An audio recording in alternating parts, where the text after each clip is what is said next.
Kehinde Wiley is a young African-American painter who's quite literally changing the face of portraiture with his sensitive, vibrant, and political portrayals of African Americans, ranging from teenagers he meets on the streets to fellow contemporary artists and even former President Barack Obama. Wiley made a name for himself with his naturalistic, brightly colored portraits of young black men, often with dramatic, flowery backgrounds. With black masculinity often framed as synonymous with fear and violence in the United States, his generous and vibrant portraits challenge viewers' preconceptions of their subjects and bring young men and people of color into the galleries and museums they are so woefully underrepresented in. Throughout this, there are a series of questions that I want to explore. What is the power of being represented in high art? What would the art world and art history look like if it developed such inclusive practices as laid out by Wiley? Finally, according to Wiley, how should Western society begin to remedy the racial inequities found in art? My goal here is to explore Wiley's work with a focus on his ideas surrounding race and culture, and how he has brought people of color into the high art or gallery space where they have been so conspicuously absent.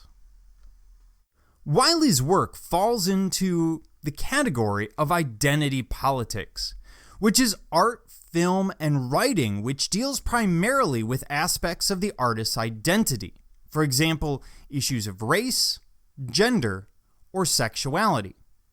It is vitally important to Wiley that black people, especially black American men, are both the subjects and the audience of his paintings. At a time when young black men are constantly vilified in the press and mainstream media, and even murdered on the streets, Wiley's portraits are an essential document of the power, fashion, versatility, and beauty of the black community in the United States. Wiley talks about portraiture in the field of power, referring to the way that painted portraits of people indicate their power, but also that portraits hold potential to give power to those who are painted in them, turning traditional portrait painting upside down. What he's getting at is this idea that by being represented in portraiture, represented in art, it makes you part of the conversation. And therefore, by Wiley going out and creating these portraits of African American men, people who are usually removed from the world of art, removed from the gallery space, he is suddenly giving them an element of power because we're seeing them in these portraits. Depiction in high art to Wiley equals depiction of power, and therefore to equal the scales to bring the African American population in line with European populations. What he's doing is he's placing them within the hallowed halls of high art. We also have to deal with the issue of oppositional gaze. In 1975, Laura Mulvey put forward the idea of the male gaze. This is something that comes initially from film, but it's used in visual art and other fields as well. The idea is that images of women are produced to be static objects for men to look at. After all, most images in visual art have been intended for a male audience, going back to ancient times. Now, to add to that, another author by the name of Bell Hooks challenged Mulvey by pointing out that race was totally absent from her argument and that black men are excluded in that they are punished for looking at white women, as well as black women who are also excluded in that they are never beautiful enough to be objects of desire. Bell Hooks put forward the idea of the oppositional gaze, where black subjects interrupt white looks and thus white power. Wiley's subjects often embody this oppositional gaze and successfully challenge comfortable white modes of looking and being looked at in a way that is unique and hugely important to decolonizing the Western art canon. Again, a very complicated way of saying that Wiley is incorporating the usually excluded African American back into the high art realm, giving them a sense of power, giving them a sense of agency, a sense of respect that would otherwise be missing. And he's doing so through art. Again, using that visual language to get at a deeper, more difficult idea. In terms of art history, Wiley often appropriates or reuses recognizable art history images and tropes, such as portraits of Napoleon, heroic sea paintings, and traditional nudes. He does this as a way to critique art historical norms. The way we almost only see white people painted by other white people when we look at paintings. He's critiquing this by changing the image, by changing the sitter and the race of the sitter. And to use pre-existing tools to elevate African Americans to the important positions inhabited by these white people of art history. So this important juxtaposition by using art history as a source. So he's copying the composition of these historical elements. He's then placing the African American in those positions, again, trying to bring equality to the hallowed halls of the gallery and museum space. As a black man, it is important for Wiley to reposition black male bodies as objects of desire, eroticism, and vulnerability, as opposed to fear, strength, and violence. His use of flowers and camp playful portraits are all important contributions to what queer black art can look like in America, and the importance of blackness to queerness and vice versa. So what he's trying to do is play with those ideas. What is African American masculinity? What should it mean? And should homosexuality be an accepted part of that? Can we look at the African American body as one of eroticism and vulnerability, or do we have to look at it in terms of violence? So he's constantly getting the viewer to question things. Which brings us to his first work. Well, not his first work, but the first we're looking at. Napoleon leading the army over the Alps. This equestrian portrait appropriates Jacques-Louis David's famous Bonaparte crossing the Grand St. Bernard Pass, 20 May 1800. In Wiley's version, a young contemporary African-American male rider wears army fatigues, a white bandana, tan shoes, red sweatbands on his wrists, and a flowing golden cloak around his shoulders. The composition is the same as David's masterpiece, with the figure gesturing upward with his tattooed right arm while sitting confidently atop a rearing white horse upon a rocky landscape. As in the original, the names of military leaders who have led their armies over the Alps, Bonaparte, Hannibal, etc., are carved into the rocks at the bottom left corner. However, in Wiley's version, an extra name, Williams, which is the name of Wiley's sitter, is included above the others. Wiley also signed and dated the work in the same place as David, on the horse's breastplate.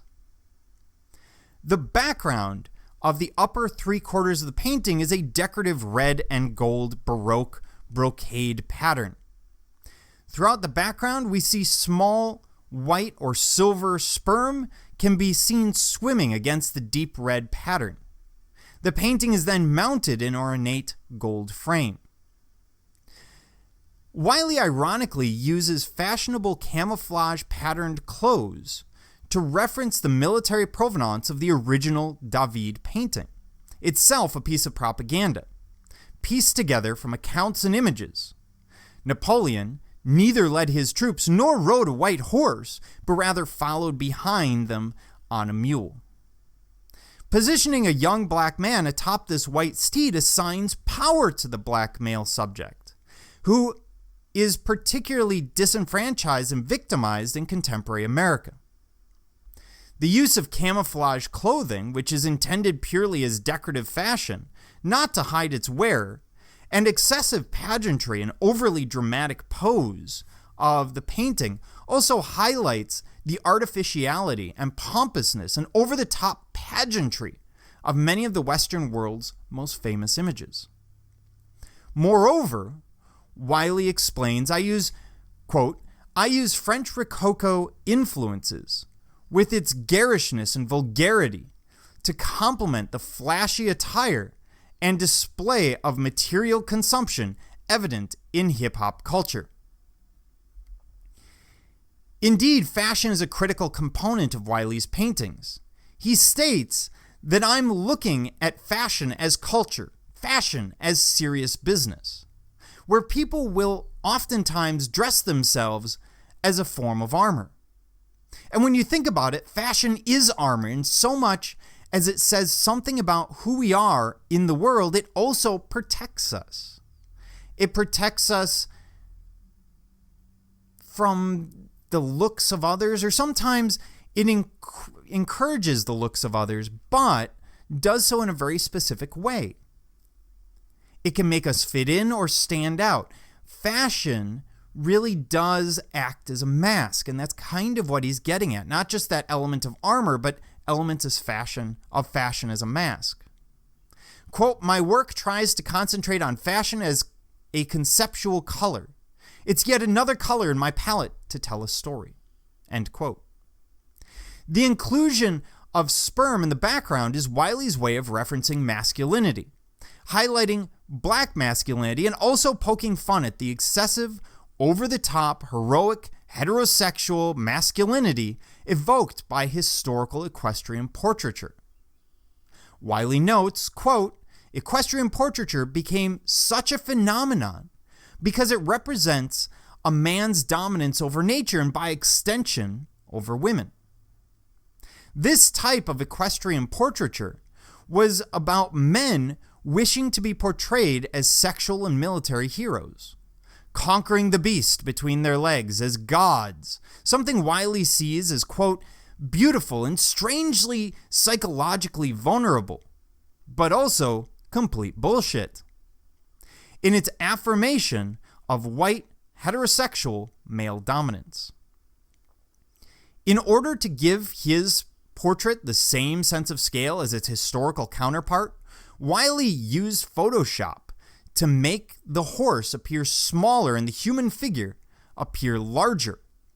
Now, this is not a new idea. This is an idea we've seen from the Romans with the equestrian statue of Marcus Aurelius, or from the medieval with the equestrian statue of Charlemagne. We always have this idea of shrinking the horse and focusing on the man on its back. But for Wiley, he refers to the resulting effect as hyper-heroic. The sheer scale of the canvas, comparable to old master paintings, is intended to contend with you in physical space. This is a massive canvas. This is a figure painted nearly in life size, and the overall scale of it would give it a sense of grandeur, something that we're not used to when looking at images of young African American men. He understands the museum as a type of stage and aims to use his work to both embrace and emulate, yet also criticize museum culture. He says, quote, my job as an artist is simply to ask who deserves to be on the great museum walls. And this is really a second element of what Wiley's doing. He's not just asking us to think about who belongs on those walls and why they belong there and the issues of power that go with it. What he's doing is asking people to come in. Now think about it this way. If I'm an African American coming into an art gallery or a museum, how many images of myself will I see? Well, not a lot. And so what Wiley's doing is trying to open up those spaces to African Americans and to people of color, inviting them in by giving them images of themselves, something to relate to. I mean, imagine if you walked into a gallery and all you saw were images of dogs. Dogs are cute, but you're not going to feel related to. You're kind of running into the same issue where if you don't see representations of yourself, you're going to feel alienated. Wiley is trying to fight back against that. Not just the power structures that go with portraiture and the power structures that go with equestrian portraiture and generals and such, but he's also trying to get at that idea of who should feel comfortable in these spaces. He's democratizing the space. He's doing something very similar to Banksy when he starts displaying his work and opening gallery shows in non-traditional spaces in neighborhoods that would never normally have any kind of art show or gallery show to speak of. Perhaps most famously, Wiley creates the portrait of Barack Obama. In October of 2017, Wiley was selected by former U.S. President Barack Obama to paint his official portrait to appear in the Smithsonian's National Portrait Gallery American Presidents exhibition. The painting was unveiled on February 12, 2018, and depicts President Barack Obama sitting in a wooden chair, which appears to float among blue-green foliage, interspersed with chrysanthemums, jasmine, and African blue lilies. In the portrait, the former president wears a dark blue suit and a white collared shirt with the top two buttons undone and no tie. His arms are crossed with his elbows resting on his knees. His wedding ring is visible on his left ring finger, and he's looking directly out at the viewer. Wiley and Amy Sherald, who painted former First Lady Michelle Obama, are the first African-American artists to paint official portraits for the President or First Lady for the National Portrait Gallery. Throughout his presidency, Barack and his wife, Michelle, made a point of highlighting and supporting the work of modern contemporary black artists. For instance, by filling the White House walls with artwork by Glenn Ligon, Alma Thomas, and William H. Johnson. When it came time to select the artists to complete their portraits, the Obamas chose among 20 artists whose portfolios were submitted for consideration. Barack Obama said of Wiley's work, quote, "What I was always struck by when I saw his portraits was the degree to which they challenged our ideas of power and privilege, an issue that we've been dealing with all the way up to this point." However, President Obama asked Wiley to ease up on the over-the-top, regal, godlike quality that most of his works possess. He said, quote, "I had to explain that I've got enough political problems without you making me look like Napoleon. We've got to bring it down just a touch." And that's what he did. Former President Obama also said, quote, "I tried to negotiate less gray hair, and Kehinde's artistic integrity would not allow him to do what I asked. I tried to negotiate smaller ears, struck out on that as well."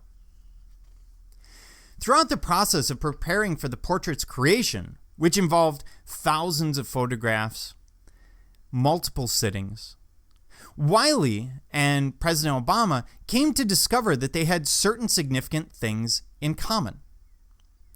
The foliage in the background that Wiley selected for the portrait was his way of charting President Obama's path on Earth.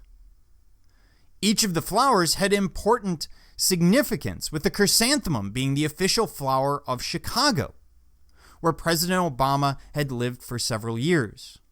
the jasmine representing Hawaii, where he was born and raised, and African blue lilies symbolizing the president's heritage. The portrait is extremely important in that it does something very different to traditional portraits of presidents and other important people, usually men. It complicates the relations of power between the sitter, the artist, and the viewer. So usually what happens, and here we see three fairly recent presidential portraits. Usually what happens is, first of all, you have the president standing up. And when it's hung on the wall, the president is looking down at you. We see that with the portrait of George W. Bush, with the portrait of Bill Clinton. That gives a sense of power, a power to this person. And it doesn't matter whether they're wearing a coat and tie, the coat is undone, how formal or informal it looks. Simply by putting it in that position, you put the figure in a position of power. In the portrait of Barack Obama, he's seated. He's at our level. Now, even when it's hung, I understand that he's seated, and obviously it's not hung sitting on the ground, so he's slightly elevated, but his eye level is roughly our eye level. So he's looking directly at us. He's giving us a sense of direct gaze, almost putting himself on our level. The arms crossed, that's not a power position. That's a very humble position to be in. He's not wearing a tie, even though he has the coat on. The light blue shirt is a symbol of honesty. It's a power color. It's one of those things that you pick up in business, politics, or elsewhere. And you'll notice the setting is not one of power either. He's not in the Oval Office. He's not in an identifiable place. Instead, he's in front of these flowers, this foliage that seems to complicate the background. We can't tell what's 2- and 3-dimensional because, after all, it keeps jumping over the surface. What do I mean? Well, look at how the foliage crosses in front. Here's one example, in front of the chair. Sometimes in the background, that makes sense, but sometimes also in the foreground, making us question what's 2-dimensional and what's 3-dimensional. In fact, the closest thing to Barack Obama's portrait in terms of fairly modern portraiture and coming up with new ideas would be the portrait of JFK, where he's actually looking down, he's quiet, he's solemn, and this had further intrinsic power simply because he had been assassinated, and therefore we get a different sense about JFK. So we have this very humble image of Barack Obama. He honestly looks like he could be any other person. There's none of the pomp and circumstance of the presidency. There's no Oval Office. There's no pin on the lapel, the little American flag pin, which has become a symbol of politics since 9/11. There's no great background. He's not even standing. And this is what makes this piece so unique. The surreal kitsch flowers enveloping Obama's chair give the painting and the president a life that is notoriously absent from official paintings of dignitaries. This is just a different image. Wiley is not trying to necessarily say, well, look, Barack Obama is so different as a president, but artistically, he's bringing in his style and his ideas. And Barack Obama, for his part, is trying to show a certain sense of modesty rather than a sense of power. These things come together to create a particularly unique presidential portrait in the history of American presidential portraiture. Ship of Fools is a unique image, both for Wiley and for really the larger canon of art history. Here we see an African-American depiction of migration, as well as a seascape, something that we don't usually associate with African-American artists.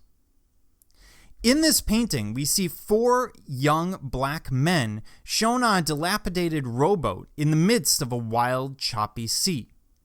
The dark black and orange sky indicates that a storm is on its way. In the center of the boat stands a single tree, with green leaves. One of the men stands shirtless in blue jeans with one hand on his hip and the other holding up an oar. Two of the men are seated on either side of him, apparently talking or either yelling or laughing.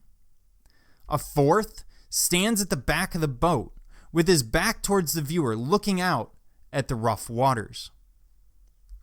This painting is part of Wiley's collection known as In Search of the Miraculous, which is a series of 9 paintings inspired by the seascapes of J.M.W. Turner, Winslow Homer, and Hieronymus Bosch.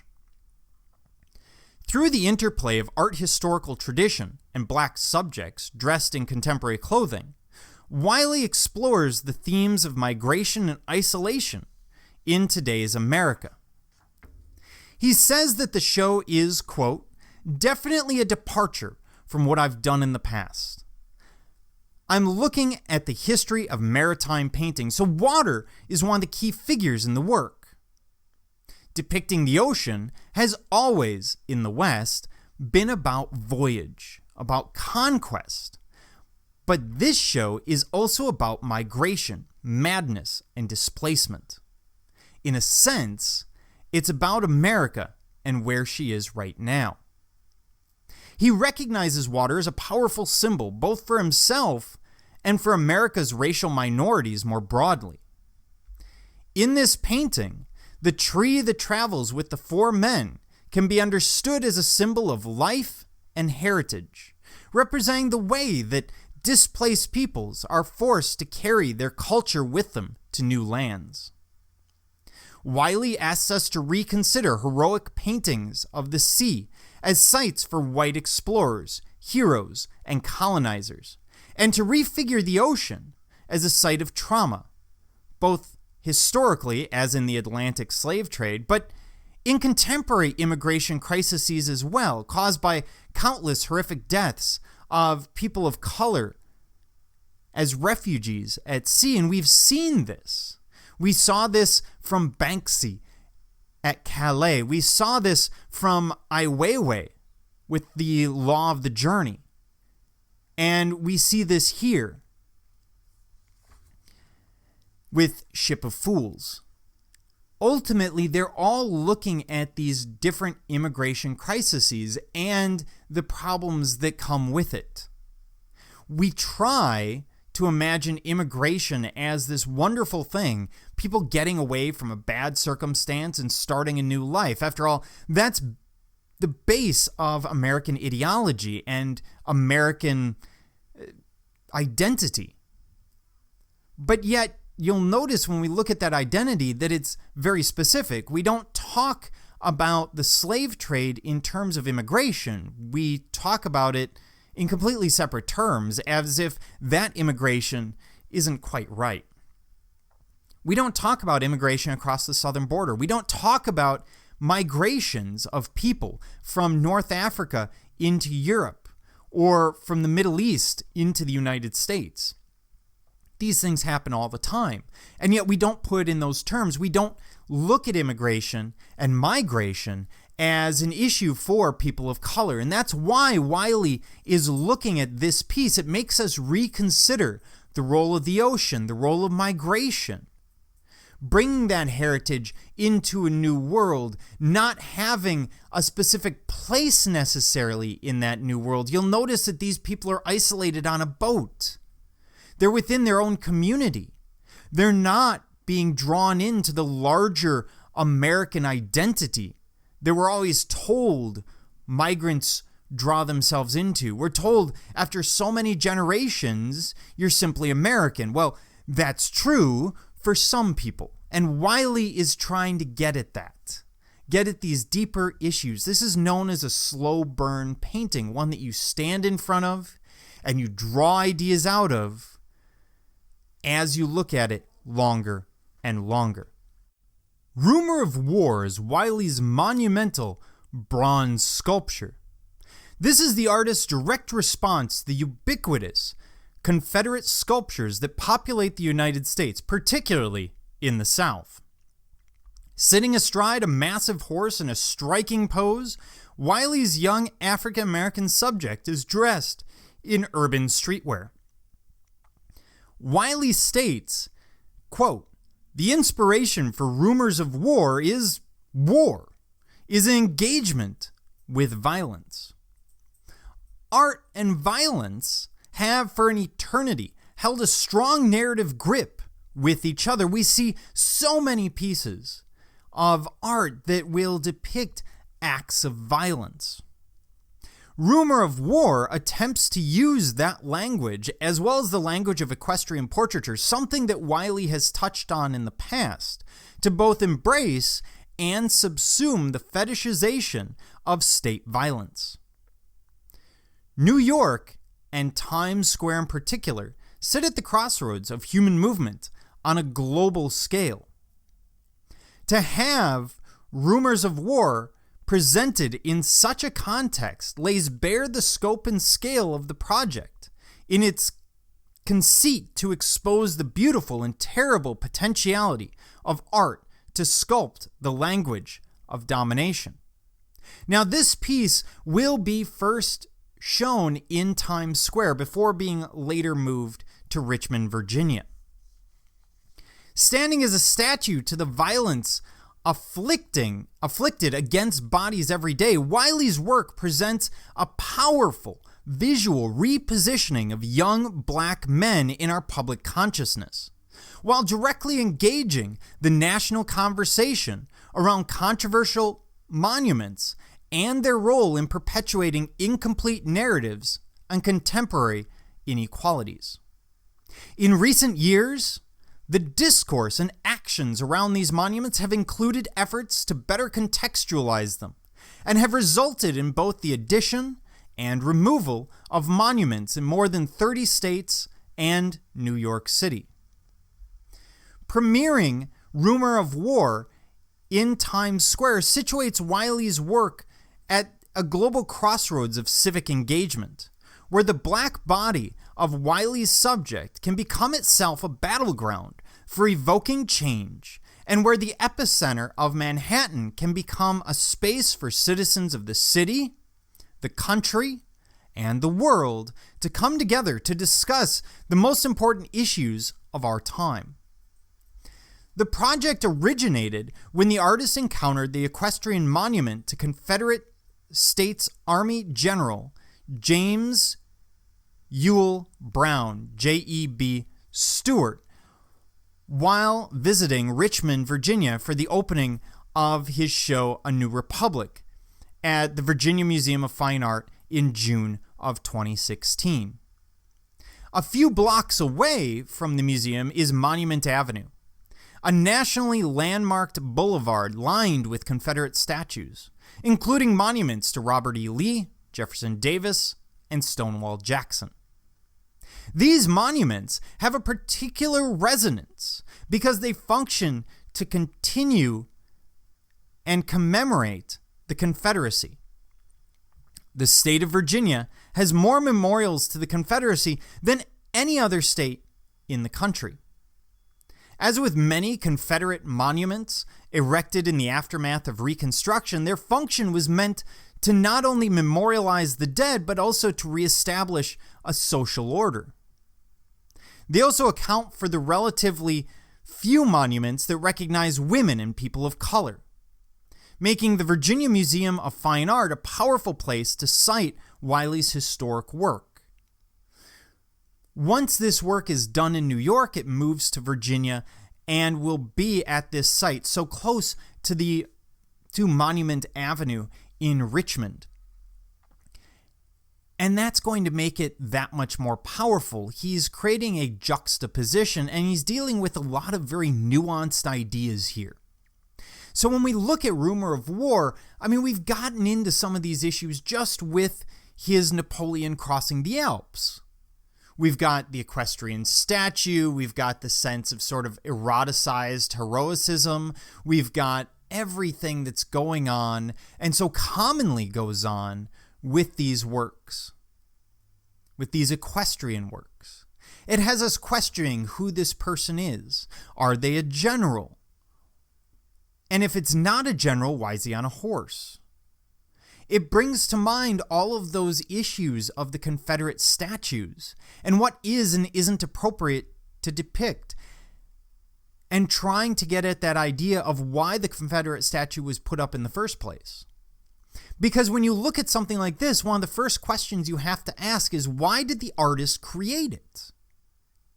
In this case, Wiley creates it to start to deal with some of those issues with the discourse around those Confederate monuments, their purpose and meaning in modern life. Let's update things. The piece now, as of spring of 2021, is displayed as it was intended outside the Virginia Museum of Fine Art, a few blocks from Memorial Avenue in Richmond, Virginia. Now, this is going to be important because since it was displayed, we have seen some changes take place. We have seen the Black Lives Matter movement come out and, in part, demand the removal of these statues. Here we see a display of the various street art and graffiti that is strewn throughout or across this statue. And even after Black Lives Matter finished, the message was very clear that these statues no longer hold a place on public display. Now, don't get me wrong, no one's arguing that they should be melted down necessarily, just that the context should be changed. And many people feel that maybe it's time to move them to a museum or elsewhere, and perhaps that's what will happen. Many of the statues, including the one of J.E.B. Stuart, have been removed by the city of Richmond. And this is particularly interesting because this is almost exactly what Rumor of War was trying to do, to call attention to this issue through art in a nonviolent way and get these statues removed and replaced with depictions of people who are not traditionally depicted. Interestingly, the whole thing worked, and worked much faster than anyone would have expected. No one in April of 2020 could have predicted the Black Lives Movement Black Lives Matter movement, that's what I meant, taking off with such power in the summer of 2020. No one could have predicted that we would have seen the removal of so many statues from Monument Avenue. The Rumors of War almost becomes a piece without context. We need to understand it in this very specific period. It was created before any of this took off. We were, at the time it was created, discussing Confederate statues, but we didn't have the powerful movement behind their removal that we got from Black Lives Matter in the summer of 2020. So in many ways, Wiley was wildly successful in his attempt to bring attention to this issue. And yet, it'll be interesting to see how we deal with Rumors of War in years moving ahead, because this may become one of those pieces that becomes misunderstood simply because it lacks the context, unless someone, a curator or art history students or art historians, talk about it and make this story well known. In conclusion, I had those 3 questions that I wanted to answer throughout the presentation. First, what is the power of being represented in high art? Well, the traditional canon of high art looks something like this. From an African American or Black perspective, you don't see yourself represented. And if you're saying, but they do in the lower left, well, that's the gleaners. And there's a very specific function there, which is that Blacks in France at the time of this being painted would have been amongst the poorest of the poor. So again, they're seeing a very specific role within the society reflected within art. This is the power of being represented. We usually see Blacks in Western art in very specific roles, as a Moor, as a bit of chattel, a slave, and the anastasis, as a slave here, or the victim of a slave ship captain or as a servant. They have very specific roles, and whether this is taken consciously or subconsciously, it's going to have an impact on the viewer. Not just the white or Caucasian viewer looking at the piece, assigning roles within a society, but also to the black viewer who's seeing their role depicted within art. That's the power of being represented in high art. What would art history or the art world look like if it developed inclusive practices as laid out by Wiley? Well, we would see a more inclusive art world. We would see an art world that would be more representative of our actual society. Right now, the vast majority of high art, both looked at in the canon of art history, especially Western art history, and seen in the general art world today, in the galleries and museums of today, represents a very specific view, a very Eurocentric view of the world. It is not representative of the overall population. And perhaps that's the issue. And then you say, well, which population needs to be represented? I would argue that perhaps the local population is more important than, say, the national population. So if you live in an area that has more African Americans or a higher percentage of African Americans as part of the population, maybe they need to be more included in the art. We need to consider how we are representing the people who will view all of this, who will commission all of this. Finally, how should Western society begin to remedy the racial inequities found in art? So how do we get to that point? How do we become inclusive? And there's a couple of things that Wiley brings up. One is this image.